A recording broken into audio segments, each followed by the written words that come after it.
আমাদের চ্যানেলে আপনাদের সকলকে স্বাগত। আজকে আমরা পাঠ করতে চলেছি একটি রোমাঞ্চকর গল্প। গল্পের নাম ক্ষুদিত পাষাণ। শুনতে থাকুন, শুরু হচ্ছে। গরমের ছুটিতে পুরী যাওয়া আমার কাছে নতুন কিছু নয়, তবে এটাও ঠিক ইদানিং বেশ কয়েক বছর যাওয়া হয়নি। সুতরাং ওখানকার সাম্প্রতিক চেহারাটা আমার দেখা ছিল না। বরাবরই হঠাৎ করে গিয়ে পড়ি, একটা কি দুটো দিন যে কোনো হোটেলে উঠে বাড়ি খুঁজে নিয়ে সেখানে চলে যাই। নিজের চোখে না দেখে চিঠিতে বা পরের নির্বাচনের ওপর নির্ভর করে বাড়ি ভাড়া করলে ঠকতে হয়। এ আমি অনেকবার দেখেছি। সে পুরীই বলুন বা কাশীই বলুন, অথবা মধুপুর, শিমুলতলা, দেওঘর, যেখানেই বলুন না কেন, আপনার চক্ষে সুবর্ণ বর্ষে, হয়তো ওই কথাটাই ঠিক। মুদ্রা কথা হলো, যেখানে 1 মাস 1.5 মাস থাকতে হবে, সে জায়গাটা পছন্দসই না হলে যাত্রাটাই যেন কেমন মাটি হয়ে যায়। কিন্তু এবার পুরী গিয়ে বেশ হকচকিয়েই গেলাম। স্টেশনেই হোটেলের লোক এসে ধরে, বারবার এমনটাই দেখে এসেছি। কিন্তু এবার একটা জনপ্রাণীও দেখতে পেলাম না। পাণ্ডার ছড়িদার আচমকা একবার চোখাচোখি হতে একটা শুষ্ক হাসি হেসে কোথায় যে সরে পড়ল, তারা টিকিটিও দেখতে পেলাম না। তবু তখনও অতটা বুঝিনি। থোড়াই কেয়ার করি এমন ভঙ্গিতে গিয়ে রিক্সা নিয়ে রওনা দিলাম বিজয়দার হোটেলের দিকে। স্বামী স্ত্রী দুটো তো মানুষ, যে কোনো একটা ছোট্ট ঘর পেলেই চলে যাবে, অত কিসের আর ভাবনা। বিজয়দার হোটেলের সামনে রিক্সা পৌঁছতে নামার আগেই দেখলাম বাক্স বিছানা নিয়ে শুকনো মুখে আরো 2টি দল বাইরে বসে আছে। ভাবগতিক দেখে বুঝলাম তারাও সম্প্রতি এসেছেন। কিন্তু বাইরে কেন? তবে কি ঘরটর কিছু? তবে যে কি, বিজয়দার মুখের দিকে চেয়েই বোঝা গেল। সেই চিরপ্রসন্ন এবং চিরপ্রশান্ত মুখখানিতে সাদর অভ্যর্থনার আলো তো ফুটলই না, বরং বিব্রত ভ্রুকুটি ঘনিয়ে এলো। দ্রুত কাছে এগিয়ে এসে বললেন, এ কি কাণ্ড! একটু খবর দিয়ে আসতে নেই? বৌমাকে শুদ্ধ নিয়ে ছি ছি ছি ছি ছি। দেখো দেখি কি ছেলে মানুষই কাণ্ড! আরে বাবা, পুরী কি আর সে পুরী আছে এখন? না না না না না, নেমে আর কাজ নেই। সোজা চলে যাও লক্ষ্মীদির ওখানে, যদি উনি কোনো রকম ব্যবস্থা করে দিতে পারেন। আমার এখানে এনারা সেই ভোরের প্যাসেঞ্জার এসে বসে আছেন। বিকেলে যদি কেউ যায় তো সেই জায়গায় এনারা ঢুকবেন। তবে তাও বলি, সে ভরসা বিশেষ নেই। যায় তো 2টি কলেজের ছেলে আছে, তারাই যেতে পারে, আর তো যাওয়ার মতো কেউ নেই। তখনও এর পরের পরিস্থিতির গুরুত্বটা ঠিক বুঝতে পারিনি। বুঝলাম তখন লক্ষ্মীদি থেকে হেমন্তদা, নীলমোহন থেকে অপ্রতিপাণ্ডা, সকলের হোটেল থেকে যখন ফিরে আসতে হলো। চক্রতীর্থ থেকে স্বর্গদ্বার কোনো হোটেল দেখতে বাকি রাখলাম না। খড়ের ঘর থেকে 4তলা বাড়ি পর্যন্ত সর্বত্রই সেই একই কথা, ঠাঁই নাই, ঠাঁই নাই। ইস, একটু আগে থাকতে খবর দিয়ে যদি আসতে পারতাম। হোটেলের পালা শেষ হতে ধর্মশালা নিয়ে পড়া গেল। ভারত সেবাশ্রম সঙ্গে তো ঢোকাই গেল না। গোটা উঠোন জুড়ে আশ্রয় প্রার্থীর দল বসে বাক্স বিছানা নিয়ে। তার মধ্যেই খাবারওয়ালা বাঁক নামিয়ে যেভাবে সিঙাড়া, রসগোল্লা বিক্রি করছে, মনে হলো অবস্থাটা এনারা বেশ মানিয়ে নিয়েছেন। অর্থাৎ এখানেই 10 শালা বন্দোবস্ত এনাদের। এরই মধ্যে মাথার ওপরে সূর্য এবং সমানে রিক্সাওয়ালার মেজাজ মধ্য গগনে পৌঁছে গেছে। দুজনেরই উত্তাপ অসহ্য। শেষের উক্তিটি তো প্রতি মুহূর্তে ভয় দেখাচ্ছে যে সে এবার আমাদের রাস্তায় নামিয়ে দিয়ে চলে যাবে, এবং তার এই হয়রানির জন্য 10টি টাকা অন্তত আদায় করে তবে ছাড়বে। তবু তাকেই বাবা বাছা করে শহরে গেলাম। মস্ত মস্ত ধর্মশালা হয়েছে আজকাল, কোথাও কি এতটুকু মাথা গোঁজার ঠাঁই মিলবে না? কিন্তু হায়, প্রভু জগন্নাথই দেখা গেল সেদিন বিরূপ আমাদের ওপর। ঘর তো দূরের কথা, কোনো ধর্মশালার দালানে পর্যন্ত ঠাঁই হলো না আমাদের। অগত্যা সে রিক্সাওয়ালাকে 5 টাকা আক্কেল সেলামি দিয়ে নতুন একটা রিক্সা নিয়ে বিজয়দার কাছেই ফিরে এলাম আবার। আর কিছু না হোক, তার অফিসে মালগুলো রেখে হাতে মুখে একটু জল তো দিতে পারবো, 2টো ভাতও হয়তো কোনো না কোনোভাবে মিলে যাবে। মিললেও তাই। আমাদের অবস্থা দেখে বিজয়দা প্রচুর দুঃখ প্রকাশ করলেন। তার গিন্নি এখানে থাকলে বৌমাকে অন্তত সেখানে থাকার একটা ব্যবস্থা করে দিতে পারতেন, একথা বারবার জানালেন। গিন্নি এখানেই থাকেন চিরদিন, নেই কেন প্রশ্ন করতে দেখলাম বিজয়দা একটু বিব্রত হয়ে পড়লেন। সন্দেহ হলো ভিড় দেখে বিজয়দাই বৌদিদের দেশে পাঠিয়েছেন। সে জায়গায় দুটো ঘরে 8টা সিট পড়েছে। বিজয়দা নিজে শুচ্ছেন অফিস ঘরে। যাই হোক, বিজয়দা অবশ্য করলেনও ঢের। মোটামুটি হোটেলের চাপ কমতেই নিজে দুটো ভাত মুখে গুঁজে আমাকে নিয়ে বেরিয়ে পড়লেন, বাড়ি বা ঘর কোথাও ভাড়া পাওয়া যায় কিনা সেই খোঁজে। যা হোক, একটা ব্যবস্থা তিনি করে দিতে পারবেন এই আশ্বাসটা বেশ জোর গলাতেই বললেন বারবার। কিন্তু বিধি যেদিন বাম হন সেদিন পোড়া শোল মাছও জলে পালিয়ে যায়। হে তো সামান্য একটা ঘর ভাড়া। অত বড় পুরী শহরে ওধারে চটক পাহাড় থেকে এধারে চক্রতীর্থ কোথাও একখানা বাসের উপযোগী ঘর পর্যন্ত পাওয়া গেল না, বাড়ি তো দূরের কথা। স্বর্গদ্বারের পুরনো বস্তিতে অন্ধকার গলির মধ্যে 2-1খানা ঘর যা খালি পাওয়া গেল, তাতে আর যাই হোক শহরের মানুষ থাকতে পারে না। নোনা ধরা দেওয়ালে ইট বেরিয়ে পড়েছে, জানালা দরজার পাল্লা নেই, পুরো যাওয়া আছে, বন্ধ হয় না। এই রকমই অবস্থা। পা অবসন্ন, মন ক্লান্ত ও বিরক্ত, বিজয়দা বিব্রত। এই অবস্থায় যখন শেষ পর্যন্ত আবার বিজয়দার আস্তানায় ফিরে এলাম, তখন ফেরার এক্সপ্রেসের আর মাত্র 20-25 মিনিট সময় বাকি। ফিরতে যখন হবে এই এক্সপ্রেসেই ফিরব, রিজার্ভেশন নেই। তা না থাক, রেলের স্কুলে পড়াই, ছাত্র এদিক ওদিক ঠিক জুটে যাবে। তা না হলেও পাস যখন দেখাবো নিশ্চয়ই একটা আধটা জায়গা করে দেবেই রেলের লোকেরা। 20-25 মিনিট মাত্র বাকি আছে, সে তথ্যের ওপরও তত জোর দিইনি। রিকশায় তো চেপেই আছি, বাক্স বিছানাও যখন কিছু খোলা হয়নি তখন অত ভাবনা কি, পৌঁছে যাবই একরকম করে। এ কথাই ভাবতে ভাবতে বিজয়দাকে বললাম। বিজয়দা দুঃখ প্রকাশ ছাড়া আর কিছুই করতে পারলেন না।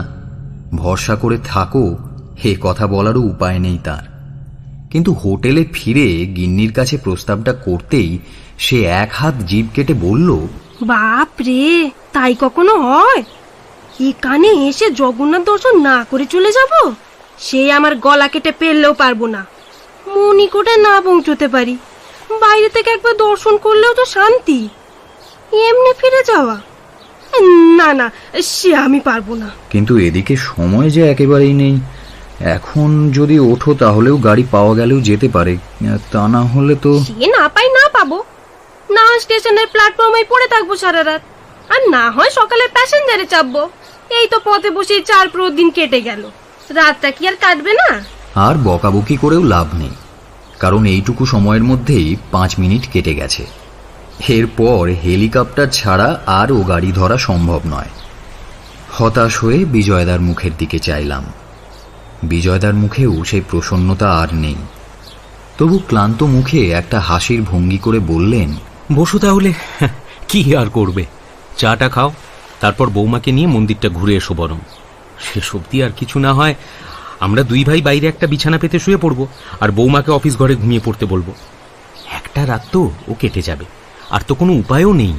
সম্ভবত সর্বশেষ পরীক্ষাটিতে তার প্রতি নিষ্ঠাটা সত্য প্রমাণিত হতে জগন্নাথ কিছুটা সদয় হলেন। বিজয়দার হোটেলে যে গোয়ালাটি দুধ যোগায় তার নাম ভীম। নামেও ভীম, আকৃতিতেও তার কাছাকাছি। টাকা কালেকশনে এসে বিজয়দার জন্য অপেক্ষা করছিল। সে আমাদের কথাবার্তায় ব্যাপারটা আঁচ করে নিয়ে বলল, বাবু কি এদিকে কোনো ঘর পেলেন না? অলস কৌতূহল ভেবে বিরক্তি বোধ হলো, কিন্তু গিন্নি যাকে বলে ডুবে যাওয়া মানুষের খড়কুটো আঁকড়ে ধরার মতো করে তাকে অবলম্বন করল। সাগ্রহে সহোৎসাহে একেবারে তার সামনে এগিয়ে গিয়ে বলল, হ্যাঁ বাবা, দেখো না, জগন্নাথ এবারে কি মুশকিলেই না পেলেন, না হোটেলে আর না কোনো বাড়িতে। কোথাও এতটুকু ঠাঁই হলো না। তা আছে নাকি বাবা তোমার সন্ধানে কোনো গট্টর? ভীম উত্তর দিল, সন্ধান যে নেই তা বলবো না, কিন্তু ঘর নয়, একটা গোটা বাড়ি, মস্ত বড় বাড়ি। তারা ভাড়া টাড়া দেয় না, দেওয়ার প্রশ্নই নেই। আমার বউ আর দাদামশাই ওখানকার দারোয়ান কাম কেয়ারটেকার। আপনারা যদি চান সে বলে কয়ে ব্যবস্থা করে দিতে পারি, যতদিন খুশি থাকতে পারেন। কারণ যাদের বাড়ি তারা কোশমিনকালেও এখানে আসেন না। কোনো আত্মীয় স্বজন যে কেউ আসে তেমনও কখনো দেখিনি। আর যদি কেউ আসে চিঠিপত্র দিয়ে তো আসবে নাকি, হ্যাঁ? তখন কি আর আপনারা কোনো ব্যবস্থা করে নিতে পারবেন না? এই বলে ভীম তার গুন্ডি খাওয়া কালো দাঁতগুলো বিকশিত করে একটা হাসির ভঙ্গি করল। ভাড়া নয়, এমনকি বাড়িওয়ালাকে বলে অনুমতি নিয়ে থাকাও নয়, নিতান্তই চাকর বাকরদের অনুগ্রহে বাস করা। ব্যাপারটায় আমার মন একেবারেই সায় দিল না। কিন্তু গিন্নি ততক্ষণে রীতিমতো উদ্দীপিত হয়ে উঠেছে। মনে হয় আমার মনের ভাবটা অনুমান করে নিয়েই সে আমাকে একেবারে পাশ কাটিয়ে বিজয়দার শরণাপন্ন হলো। জিজ্ঞেস করল, আপনি কি বলেন? একটু ওকে জিজ্ঞাসা করে দেখবেন নাকি বাড়িটা কোথায়, কত বড়? সত্যি সত্যি গিয়ে ওটা যাবে তো, নাকি পোড়ো বাড়ি? বিজয়দা ভীমকে জেরা করে যেটুকু তথ্য আদায় করতে পারলেন তা অবশ্য বেশি কিছু নয়। মোদ্দা কথা, বাড়িটার কথা বিজয়দা জানেন। চক্রতীর্থ ছেড়ে বহু দূরে বাড়ি। বাড়িও নয়, তাকে প্রাসাদ বলাই নাকি উচিত। সে বাড়িতে কেউ আসে না এটাও যেমন ঠিক, বাড়িটা মাঝে মধ্যে সারিয়ে বাসযোগ্য করে রাখা হয় এটাও ঠিক। অর্থাৎ পোড়ো বা পুরনো হানাবাড়ি নয়। সুতরাং একবার গিয়ে দেখে আসাই যায়। দোষ অনেক দেখানো যেত, কিন্তু গিন্নি তার কোনোটাই দেখতে রাজি নয়। কাজেই আমিও সেই বৃথা চেষ্টা করলাম না। স্থির হলো এই ভর সন্ধেবেলায় অতদূর অভিযান করে যাওয়ার চেষ্টা না করাই ভালো। আজকে আমরা এই বাইরে এবং গিন্নি বিজয়দার অফিস ঘরে শুয়েই কাটাবে। কাল ভোরবেলা ভীম যখন দুধ দিতে আসবে তখন তার সঙ্গে মালপত্র নিয়ে রওনা দেব আমরা। সে ওই বাড়িতে আমাদের রাখার ব্যবস্থা করে দিয়ে চলে যাবে। গিন্নি জোর করে অগ্রিম বকশিস হিসেবে ভীমের অনিচ্ছুক হাতে একটা টাকা গুঁজে দিল। পরদিন বাড়িটায় উপস্থিত হয়ে গিন্নির উৎসাহ কিছুটা যেন মন্দীভূত হল। সত্যি বাড়ি এটা নয়, এটা যেন একটা প্রাসাদ বা একটা কেল্লাই বলা যেতে পারে।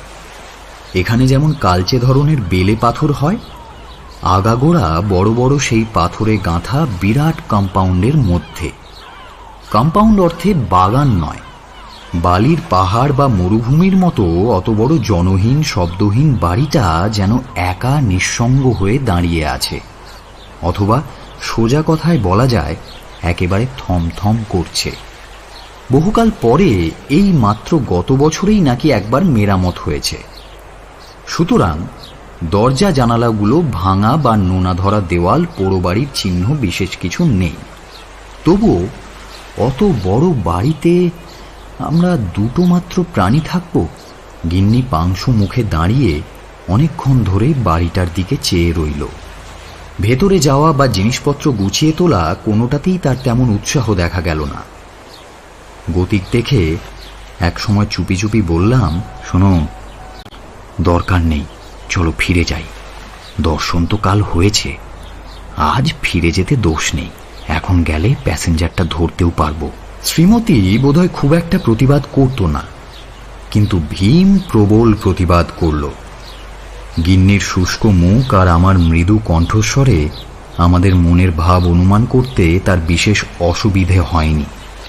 সে একেবারে চেঁচামেচি জুড়ে দিল, কি বলছেন কি আপনারা? এ বাড়ি ভাড়া দিলে যে কেউ লুফে নিত। কি দৃশ্য সামনে, কত ফাঁকা! তাছাড়া দেখাশোনা করার জন্য লোকও তো রয়েছে। আশেপাশের ওই বড় বাড়িগুলোতেও এক আধজন করে মালি বা দারোয়ান থাকে। এ সময় লোকজনও আছে বেশিরভাগ বাড়িতে। একটা হাঁক দিলে কত লোক এসে পড়বে। তবে এত ভয় কিসের আপনাদের? এত দূর পর্যন্ত এসে থামলেও ঠিক ছিল, কিন্তু এবার এলো মোক্ষম অস্ত্র। ভীম আবার বলল, জগন্নাথ আপনাদের উপর সদয় হয়ে এই যোগাযোগ ঘটিয়ে দিয়েছেন। এখন যদি সুযোগ আপনারা হাতছাড়া করে দেন, তাহলে হাতের লক্ষ্মী পায়ে ঠেলা হবে। আমরা আর কিছু বলতে পারলাম না। দৃশ্য যে চমৎকার তা মানতেই হলো। সামনেই সুবিশাল বিস্তৃত এবং অবারিত সমুদ্র। কোনো কুশ্রী বাড়ি কিংবা কুৎসিত রকমের ভিড় দৃষ্টিকে বাধা দেয় না। আর তাছাড়া আমরা তো এখন নিচে দাঁড়িয়ে আছি, ওপরের বারান্দা থেকে নিশ্চয়ই আরও বহু দূর পর্যন্ত দেখা যাবে। আশেপাশের বাড়ির কথাও ভীম যা বলছে তাও খুব একটা মিথ্যে নয়। একেবারে কাছে না হোক, কাছাকাছির মধ্যে দু একটা বাড়িতে দামি শাড়ি শুকোচ্ছে, তা এখান থেকেই নজরে পড়েছে আমার। আমাদের এই দ্বিধা ও দোলচাল চিত্ততার মধ্যেই ভীম একসময় মালপত্র নিয়ে বারান্দায় নামিয়ে রেখে এলো। তারপর হাঁকটাক করে তার দাদা শ্বশুরকেও খুঁজে বের করলো বললাম এই জন্যই যে সত্যি যাকে খোঁজা বলে তা না করলে তাকে দেখা যেত না, অথচ সে আমাদের শব্দ পাওয়া পর্যন্ত আমাদের প্রায় সামনেই দাঁড়িয়েছিল। এই লোকটাকে দেখে চারিদিকে চেয়ে যেটুকু উৎসাহ এসেছিল সেটুকুও ফিকে হয়ে গেল।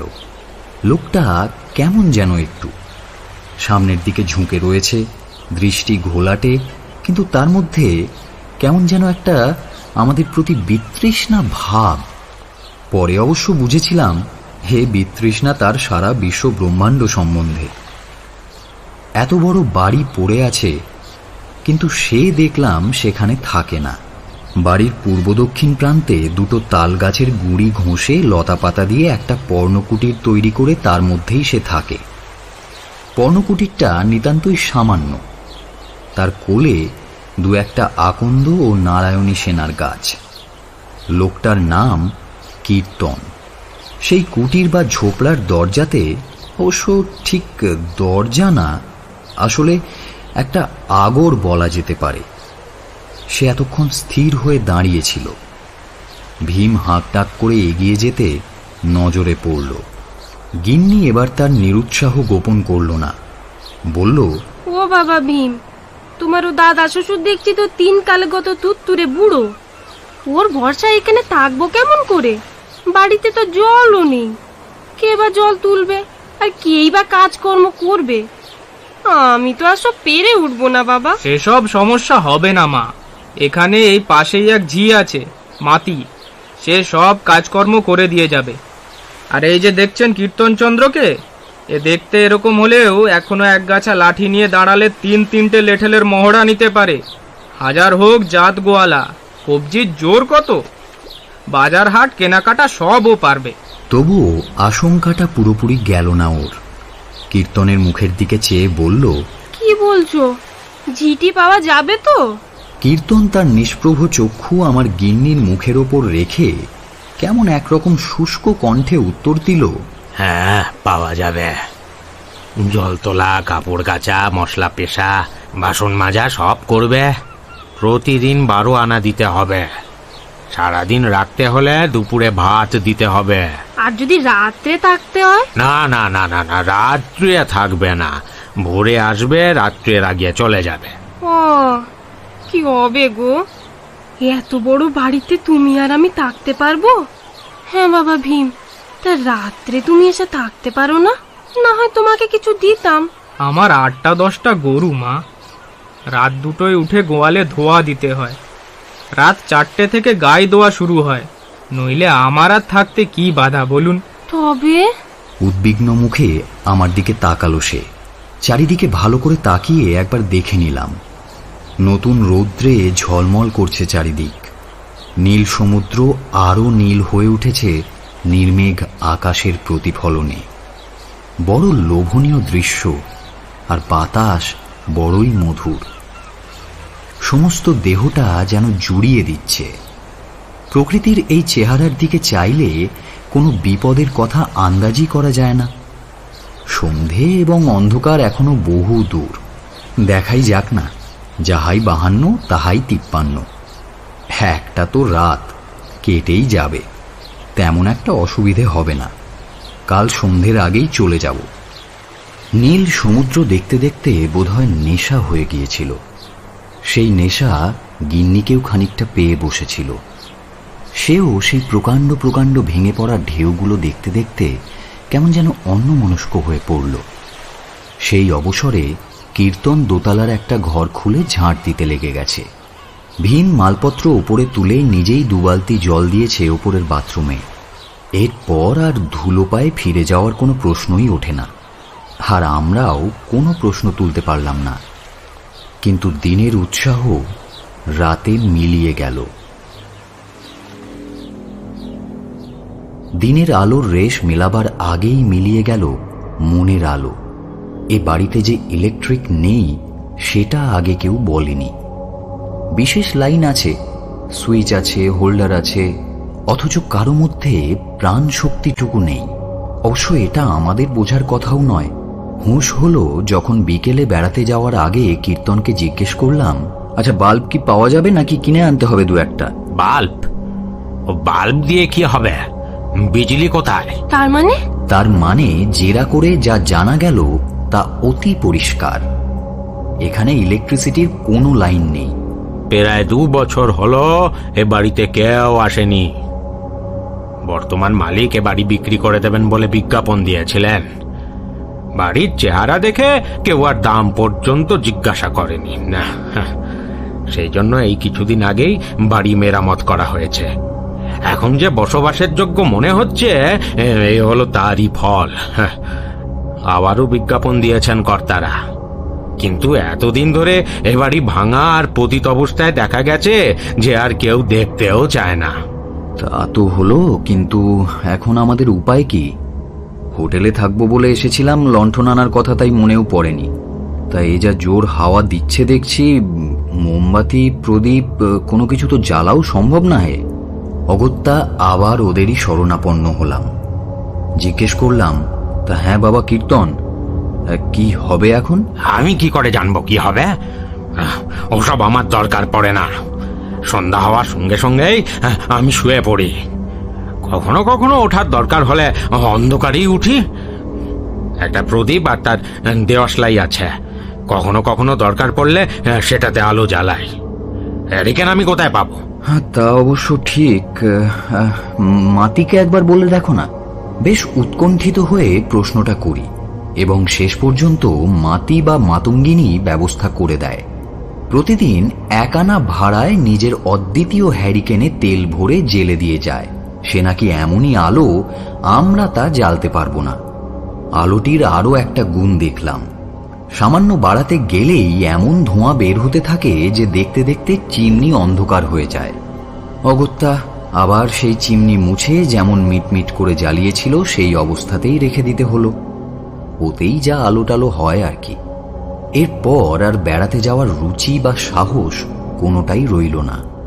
প্রতি মুহূর্তেই আশা করছিলাম যে বিজয়দা আসবেন একবার খবর নিতে। অবশ্য স্বার্থপরের মতোই আশা করছিলাম হয়তো, কারণ তার হোটেলের যা অবস্থা, বাইরে বেরোনোই মুশকিল, তাও আবার এত দূর। একটা সুবিধে ছিল যে পান্ডাকে খবর পাঠানো হয়েছিল রাত্রে প্রসাদ পাঠানোর জন্য, অর্থাৎ রাত্রে রান্নার হাঙ্গামা ছিল না। গিন্নি বলল, কালও যদি এখানে থাকতে হয় দুপুরে রাত্রে রান্না সেরে রাখতে হবে। আর তুমি বাবু পয়সা খরচ করে একটা নতুন লণ্ঠন কিনে এনো। এই আলোতে আর থাকতে পারবো না। এর থেকে অন্ধকারে থাকা ঢের ভালো। হ্যাঁ, কাজও নেই, কামাইও নেই, আবার মুক্তির অবসরও নেই। এই অবস্থায় আমরা দুটি প্রাণী অন্ধকারে চুপচাপ বারান্দায় বসে রইলাম। বাড়িওয়ালার একটা অব্যবহার্য নড়বড়ে তক্তপোষ পড়েছিল ঘরে। সেটাকে আগেই বের করে নিয়েছিলাম বারান্দায় বসবার প্রয়োজন হবে বুঝে। এখন তাতেই খবরের কাগজ পেতে বসলাম। দেখতে দেখতে চারিদিক আচ্ছন্ন করে অন্ধকার নেমে এলো। সে অন্ধকারে আকাশ আর সমুদ্র একেবারে মিলেমিশে একাকার হয়ে গেল। শুধু মাঝে মধ্যে ঢেউ ভেঙে পড়ার শব্দ আর ফসফরাসের আলো ছাড়া সমুদ্রের অস্তিত্ব লোপ পেয়েছে। সব অন্ধকার।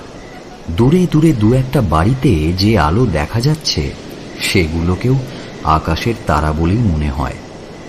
একসময় প্রায় আধ ঘন্টার মতো সেই আলোগুলোও নিভে গেল।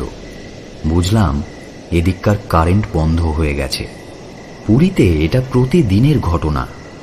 এই অন্ধকারের মধ্যেই একসময় মুটে এসে প্রসাদ দিয়ে গেল।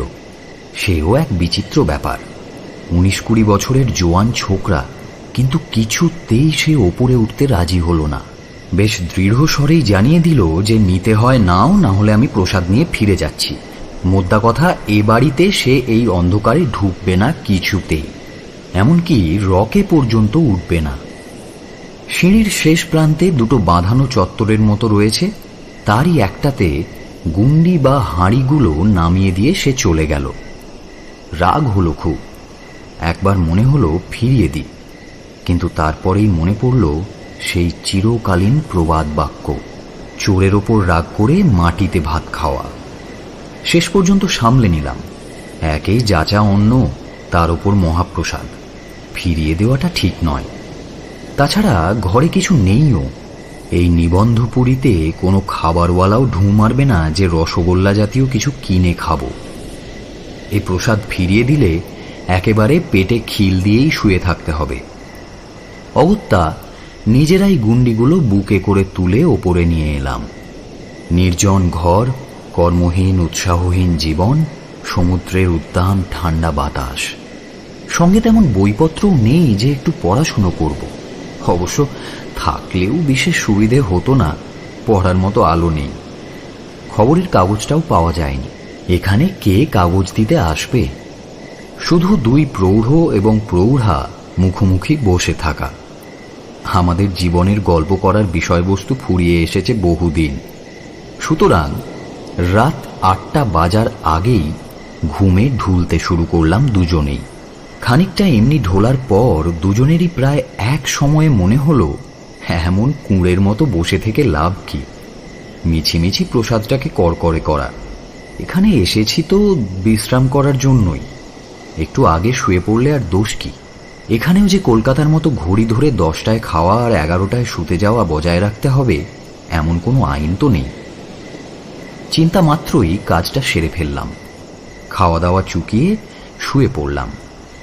তখনও রাত 9টা বাজেনি। আলোটা আর নেভানোর চেষ্টা করলাম না, কমাতেও সাহস হলো না। এমনিতেও টিমটিম করছে। যেটুকু আছে সেটুকুও যদি যায়, যা মাথা পাগলা লণ্ঠন আমাদের দ্বারা আর জ্বালানো সম্ভব হয়ে উঠবে না। তার চেয়ে বরং যেমন জ্বলছে জ্বলুক। এই আলোতে আমাদের ঘুমের ব্যাঘাত হবে না। শুধু এই কেরোসিনের গন্ধটাই যা একটু অসহ্য।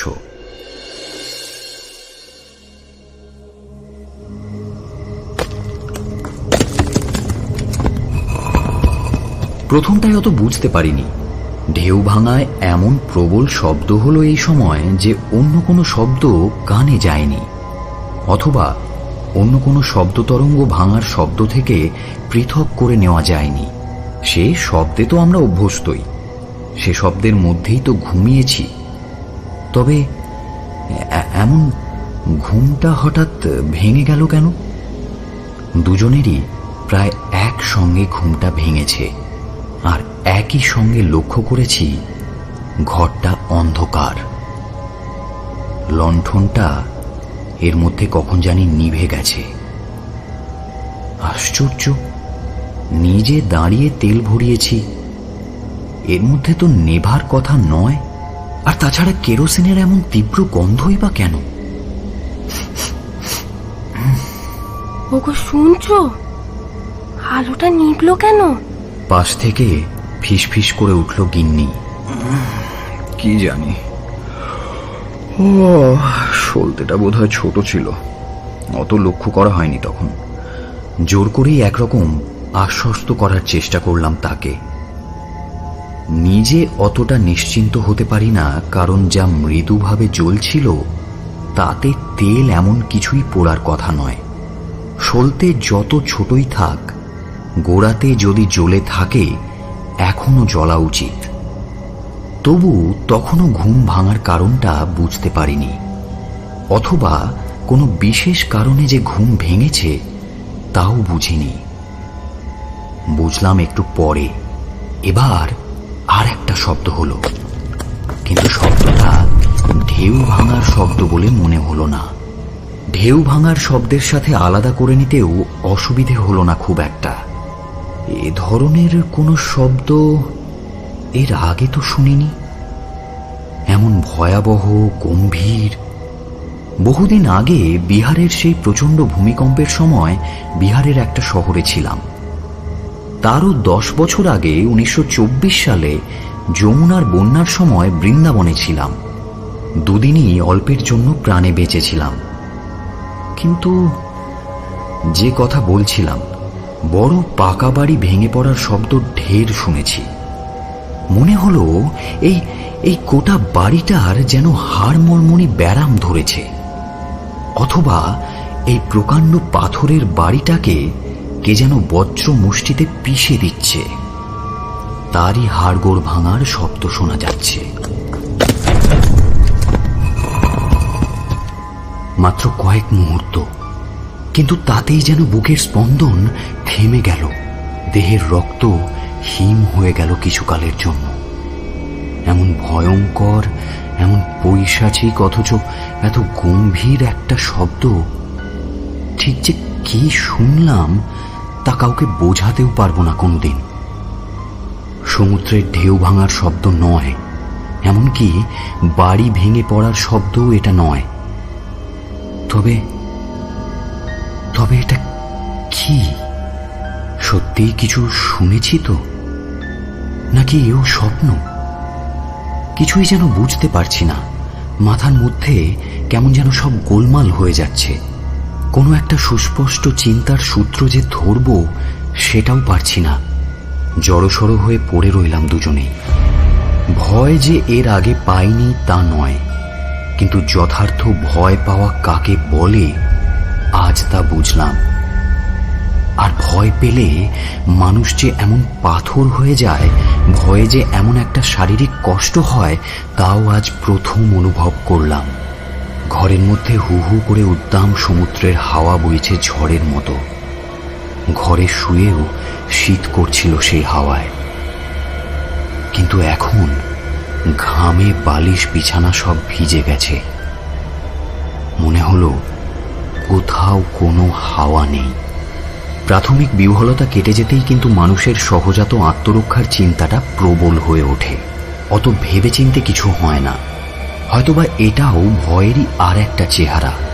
জোর করেই যেন হাত পা সক্রিয় করে তুলে এক ঝটকায় বালিশের তলা থেকে টর্চটা টেনে বের করে একেবারে উঠে দাঁড়ালাম। টর্চটা জ্বলে উঠতে আরো খানিকটা সম্বিত ফিরে এলো। ভালো করে তাকিয়ে দেখলাম ঘরটার দিকে। না, দরজা জানালা যেমন বন্ধ ছিল তেমনই আছে। ঘরের মধ্যে অন্য কোনো লোকও ঢোকেনি। সেই সঙ্গে হ্যারিকেনটা নিভে যাওয়ার কারণটাও বুঝলাম। লণ্ঠনটা বোধহয় ফুটো ছিল। মাটি, ময়দা বা সাবান কিছু একটা দিয়ে টিপে কাজ চালিয়ে নিচ্ছিল। এখন হয়তোবা লণ্ঠনটা তেতে ওঠার জন্য সেই তাপ্পিটা খসে পড়ে গেছে। এছাড়া এভাবে ঘরময় তেল ছড়াবার আর কোনো কারণ থাকতে পারে না। সব তেলটুকু বেরিয়ে যাওয়ার জন্যই আলোটা নিভে গেছে। আমার এইভাবে উঠে পড়া এবং আলো জ্বালায় গিন্নি কিছুটা প্রকৃতিস্থ হলো। সেও তাড়াতাড়ি উঠে কুলুঙ্গি থেকে দেশলাইটা নিয়ে মোমবাতি জ্বালাতে গেল। কিন্তু তাতে দুরকম বাধা পড়ল। প্রথমত, দেশলাই এভাবে নোনা হাওয়ায় বাইরে ফেলে রাখা উচিত হয়নি। তাও গোটা 5-6 কাঠি নষ্ট করে যদিও বা একটা জ্বালাতে পারল, কিন্তু শেষ পর্যন্ত সেটা আর মোমবাতির সলতে পর্যন্ত নিয়ে যাওয়া সম্ভব হলো না। দমকা বাতাসে নিভে গেল তখনই। মিথ্যে বলবো না, কথাটা আমার মাথাতেও আসেনি। জানালা বন্ধ না করে এখানে আলো জ্বালানোর চেষ্টা করাই মূর্খতা। সে কথাটাই এবার ওকে বললাম। শোনো, এভাবে জ্বলবে না, আগে জানলা দুটো বন্ধ করো। মিছিমিছি দেশলাইয়ের কাঠি খরচ করে লাভ কি? ও কটা তো এখনই শেষ হয়ে যাবে। আমি আলো ফেলছি, তুমি জানলাগুলো বন্ধ করে এসো। গিন্নিও ব্যাপারটা বুঝল। সে বিনা বাক্য ব্যয়ে দেশলাইটা বিছানায় ফেলে এগিয়ে গেল জানলাটা বন্ধ করতে। এগিয়ে গেল বলা বোধহয় ভুল হবে। সবেমাত্র সেদিকে ঘুরেছে এবং সঙ্গে সঙ্গে ভয়ার্ত ও অস্ফুট একটা শব্দ করে থমকে দাঁড়িয়ে পড়ল। এবার তার মুখের ওপর আলো ফেলে দেখি সমস্ত মুখ ভয়ে বিবর্ণ হয়ে গেছে। চোখ দুটো যেন ঠেলে বাইরে বেরিয়ে আসতে চাইছে। জানালার দিকে ভয় পাওয়ার মতো কি এমন থাকতে পারে? তবে কি বারান্দার বাইরে কিছু দেখলো? তাড়াতাড়ি সেদিকে ছুটে যেতে গিয়ে আমিও বুঝলাম ব্যাপারটা। আর বলাই বাহুল্য, আমিও কিছুক্ষণের জন্য আবার অনড় পাথর হয়ে গেলাম। যখন আমরা শুতে যাই তখন কেন, সারা দিন ধরেই লক্ষ্য করেছি আমাদের চৌকি থেকে জানালাটা অন্তত 6 হাত মতো দূরে ছিল। এখন দেখছি 1 হাতও নেই। স্তম্ভিত বিহ্বলভাবেই আড়ষ্ট হাতটা ঘুরিয়ে দেখে নিই আর একবার। শুধু ওদিকের জানালাই নয়, চারিদিকের দেওয়াল ও জানালা যেন বড় কাছে চলে এসেছে। সমস্ত দিন যে ঘরে ছিলাম সেই বিরাট হলঘরটার আর কোনো অস্তিত্বই নেই। বর্তমানে তার সিকিতে মাত্র দাঁড়িয়েছে, কিন্তু তাও রইল না বেশিক্ষণ। হঠাৎ আবার সেই ভয়ঙ্কর শব্দ উঠল।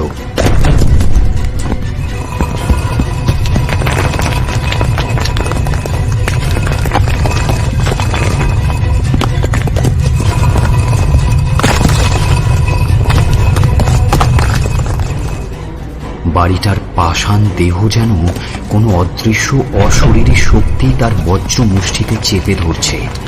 পাথরের হাড়ও মর্মর শব্দে ভেঙে পড়ছে।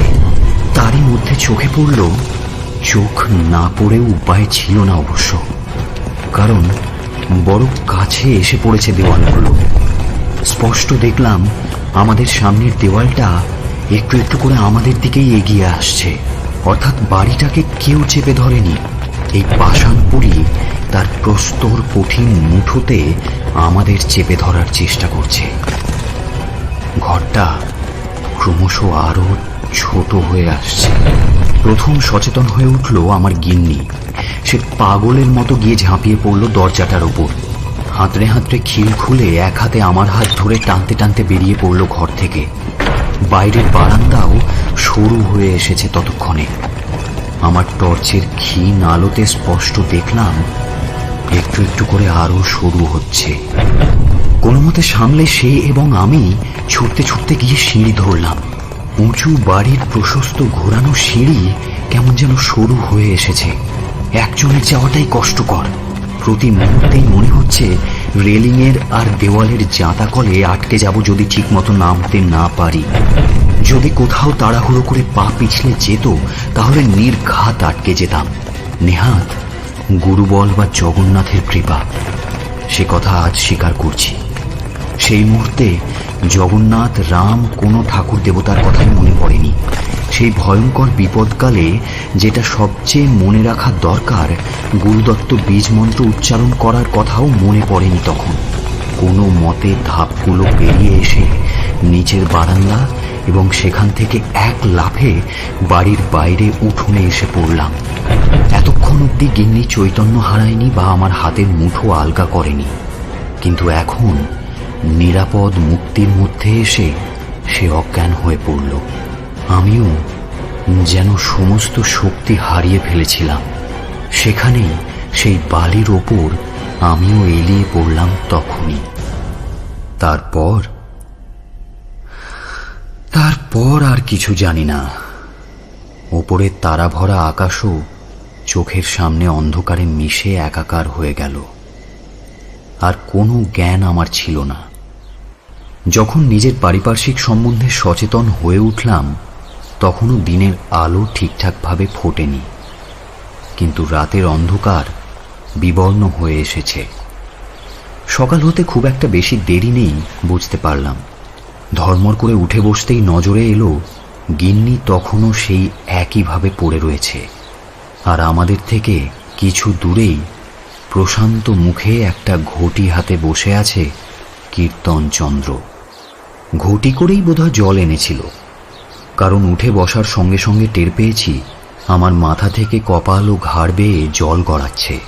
তার মানে কীর্তনই চোখে মুখে জল ছিটিয়ে দিয়েছে, এবং সেই জন্যই সম্বিত ফেরা সম্ভব হয়েছে এত তাড়াতাড়ি। এতক্ষণের দুঃসহ আতঙ্ক ওই লোকটাকে দেখে কিছুটা ভরসা পাওয়ার সঙ্গে সঙ্গে দুর্বিষহ উন্মত্ততায় পরিণত হলো। যা মুখে এলো তাই বলেই লোকটাকে গালাগালি দিলাম। সে গালিগালাজ আর আমার উষ্ণ কণ্ঠস্বরে গিন্নি ও চৈতন্য ফিরে পেয়ে উঠে বসল, কিন্তু কীর্তনচন্দ্রকে বিন্দু মাত্র বিচলিত হতে দেখলাম না। খানিকক্ষণ পরে কিছুটা ধাতস্থ হয়ে আমি তাকে জিজ্ঞেস করলাম, কীর্তন, এটা কি ছিল? হ্যাঁ, কি ছিল এটা? মুখর জানবে। অর্থাৎ সে কিছুই জানে না। আমরা কি তাকে জিজ্ঞেস করে কোনো খোঁজ খবর করে এসেছিলাম? তার মতামত জানতে চেয়েছিলাম? এ বাড়িতে যে ভূত আছে সে কথা তো সকলেই জানে, নইলে বাড়ি বিক্রি হয় না কেন, ভাড়াটে আসে না কেন? আর এত বড় বাড়ি খালি পড়ে থাকতেও সে ওই ঝোপঝাড়ে বাস করে কেন? রাত্রির ভয়াবহতা সকাল হওয়ার সঙ্গে সঙ্গে অবিশ্বাস্য এবং অবাস্তব বলে মনে হলো। সূর্যের কিরণে তেমনি ঝলমল করে বাড়ি, তেমনি প্রশান্তি তার চারিদিকে এবং তার মধ্যেও। বারান্দা তেমনি প্রশস্ত যেমন কাল সকালে দেখেছিলাম, সিঁড়িও তেমনই আছে। গত রাত্রে সেই সব পরিবর্তনের চিহ্ন মাত্র নেই। আমি হয়তো মালপত্রের জন্য আর ভেতরে ঢুকতাম না, কিন্তু গিন্নি দেখলাম আমার থেকেও বেশি ভরসা রাখে। সে কীর্তনকে সঙ্গে নিয়ে তাকে সবার আগে রেখে দুর্গানাম জপ করতে করতে ভেতরে ঢুকল। অগত্যা আমাকেও ওদের পিছু পিছু যেতে হলো। ভেতরে গিয়ে দেখলাম তেমন কোনো পরিবর্তনই নেই।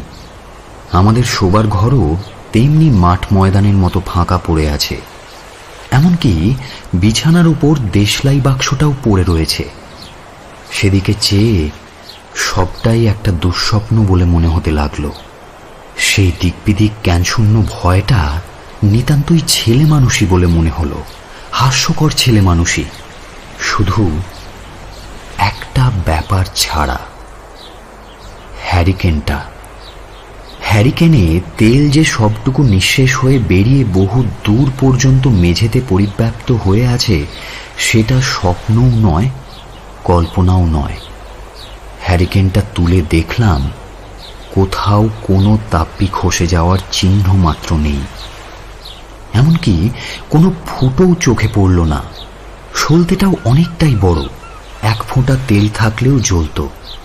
তবে এসব তথ্যের উত্তর খোঁজার মতো মানসিক অবস্থা তখন আমাদের ছিল না। রিক্সা ডেকে তাদের সাহায্যে এই মালপত্রগুলো গুছিয়ে নিয়ে এক রিক্সার মাল দুই রিক্সায় চাপিয়ে দিয়ে চলে গেলাম সোজা হোটেলে। জায়গা না পাই তো সেদিনের ট্রেনেই ঘরের ছেলে ঘরে ফিরব, হাওয়া খেয়ে আর কাজ নেই। সৌভাগ্যক্রমে বিজয়দার হোটেলেই আগের দিন সন্ধেতেই একটা ঘর খালি হয়েছে। সকালে তখনও এক্সপ্রেসের যাত্রীরা আসেনি, তাই নির্বিবাদে ও নির্বিঘ্নে একটা আশ্রয় পাওয়া গেল। বিজয়দা প্রথমটা হেসে উড়িয়ে দিয়েছিলেন সবটাই আমাদের নিজেদের কল্পনা বলে। অত বড় বাড়িতে দুটি প্রাণী থাকা বলেই অকারণে ভয় পেয়েছি আমরা। কিন্তু কীর্তনচন্দ্রের দুটি মোক্ষম যুক্তি প্রয়োগে তিনিও মানতে বাধ্য হলেন যে কথাটা আগেই ভেবে দেখা উচিত ছিল। কীর্তন বলল, এই ভিড়েও এত বড় বাড়ি ভাড়া হয় না কেন? হ্যাঁ, অন্তত কোনো হোটেলও তো নিতে পারতো। তাছাড়া বাড়িটা মেরামত করতে খুব কম করেও 8-10 হাজার টাকা খরচ হয়েছে মালিকের। সে জায়গায় ওরা দাম দিয়েছে মাত্র 30,000। তবু বিক্রি হয় না কেন? বিজয়দার অবশ্য এ ব্যাপার নিয়ে মাথা ঘামানোর সময় তেমন ছিল না। তিনি তার বাজারহাট, বোর্ডার এবং হোটেল রক্ষার শত শত আলাপ আলোচনার মধ্যে প্রায় তখনই ভুলে গেলেন ব্যাপারটা। কিন্তু আমরা অত সহজে তা ভুলতে পারলাম না। বিশেষ করে সেই রাত্রের সেই বিভীষিকা আমার গিন্নিকে রীতিমতো কাবু করে ফেলেছে। পরদিন সকালে নিরাপদ আশ্রয়ে এসে রীতিমতো ভেঙে পড়েছে। তা সত্ত্বেও তার কৌতূহল প্রবল। সে আরও অবিরত আমাকে খোঁচাতে লাগল কীর্তনচন্দ্রকে ধরে রহস্যটার ইতিবৃত্ত আবিষ্কার করতে। অবশেষে একদিন সকালে সত্যি সত্যি রওনা হলাম আমি। চেপে চুপে ধরলাম কীর্তনচন্দ্রকে। প্রথমটা সে কিছুতেই বলতে চায় না, সেই এক কথা বলে যায়, মুখ কিছু জানি না, মুখ আর জানবে। শেষে অনেক চেষ্টার পর পকেট থেকে একটা 5 টাকার নোট বের করে দেখাতে কাজ হলো। কীর্তনচন্দ্র একটু ভিজল। তারপর আমরা পুরো ঘটনাটা শুনলাম। কীর্তন বলল, বর্তমান মালিকদের আগের সময়কার মালিকের ঘটনা। সে প্রায় 40 বছর আগের কথা। হ্যাঁ, এবারই আর প্রাসাদ করেছিলেন পূর্ববঙ্গের এক জমিদার। বিপত্নিক ভদ্রলোক, 65 বছর বয়স্ক ছিলেন। ছেলের জন্য পাত্রী দেখতে গিয়ে অন্য গ্রামে এক দরিদ্র ভদ্রলোকের কন্যাকে একেবারে বিয়ে করে ফিরেছিলেন। মেয়েটি নাকি অসামান্য সুন্দরী ছিল। বয়স ছিল 18-19। মেয়ের বাবা নগদ 20,000 টাকার লোভ সামলাতে না পেরে এই কাজ করেছিলেন।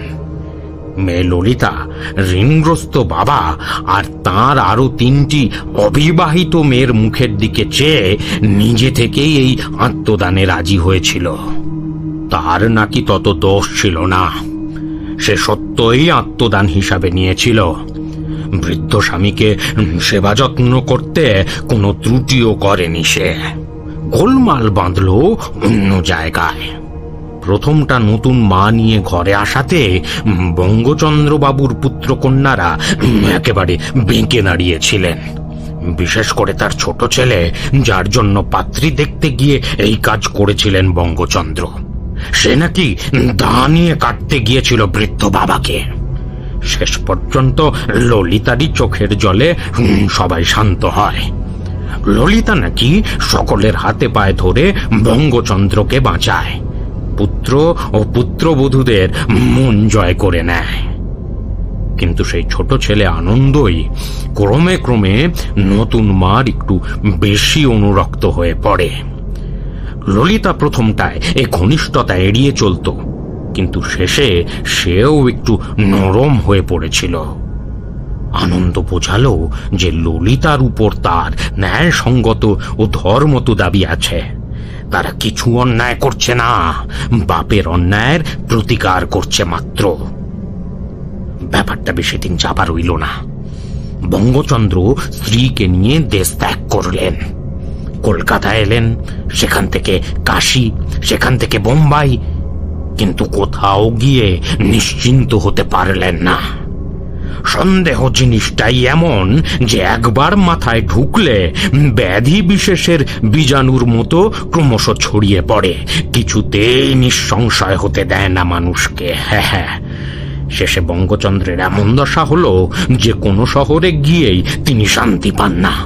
যে কোনো তরুণ ভদ্র সন্তান দেখলেই মনে করতেন সে ললিতার সঙ্গে লুব্ধ, আর ললিতাও তার প্রতি অনুরক্ত।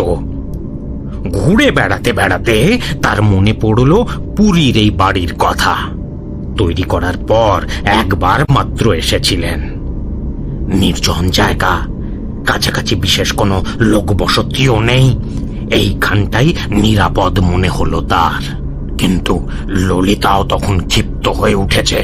লালসা নয়, স্বামীর প্রতি প্রতিহিংসার আক্রোশে অগ্রপশ্চাৎ ভবিষ্যৎ কোনো জ্ঞানই তার নেই। বঙ্গচন্দ্র সঙ্গে চাকর রাখতেন না। এখানে এসেও স্থানীয় দাসী সংগ্রহ করেছিলেন একটি কাজকর্মের জন্য, কিন্তু তার নিজের কতগুলো ব্যক্তিগত সেবার অভ্যেস ছিল যা দাসীর দ্বারা পাওয়া সম্ভব নয়। জিকে দিয়েই একটি নুলিয়াকে ডেকে আনার ব্যবস্থা করেছিলেন। প্রতিদিন সে এসে তেল মালিশ করে বঙ্গচন্দ্রকে সমুদ্রে স্নান করিয়ে আনবে বলে, সেই আবার বিকেলে এসে পা টিপে দিয়ে যেত। অন্য কোনো পুরুষের অভাবে ললিতা সেই নুলিয়াকেই অবলম্বন করল। তার পক্ষে তো এই আশার থেকেও বেশি কিছু পাওয়ার সৌভাগ্য। প্রথমটা বঙ্গচন্দ্র ততটা বোঝেনি। ললিতা যে এত নিচে নামবে এ কল্পনাটাও করতে পারেনি। যখন টের পেলেন, শঙ্কর মাছের চাবুক দিয়ে মেরে স্ত্রীকে ক্ষতবিক্ষত করে দিলেন। সিগারেট পুড়িয়ে মুখের 4-5 জায়গায় ছ্যাঁকা দিয়ে মুখটাকে বিকৃত করে তুললেন। নুলিয়াকেও লাথি মেরে তাড়িয়ে দিলেন বাড়ি থেকে। নুলিয়া তার নিজের অপমানের থেকেও ললিতার প্রতি অত্যাচারে ক্ষেপে গেল। ললিতাকে একটা ঘরের মধ্যে বন্ধ করে রেখেছিলেন বঙ্গচন্দ্র। নিজে একা এই ঘরটাতে শুয়েছিলেন যেটাতে তোমরা ছিলে। পান্ডাকে বলেছিলেন একটা দারোয়ানের কথা, কিন্তু অত কিছু কি আর এক রাত্রে পাওয়া যায়? তবে তিনি নিশ্চিন্ত ছিলেন তার বালিশের নিচে একটা রিভলভার থাকে।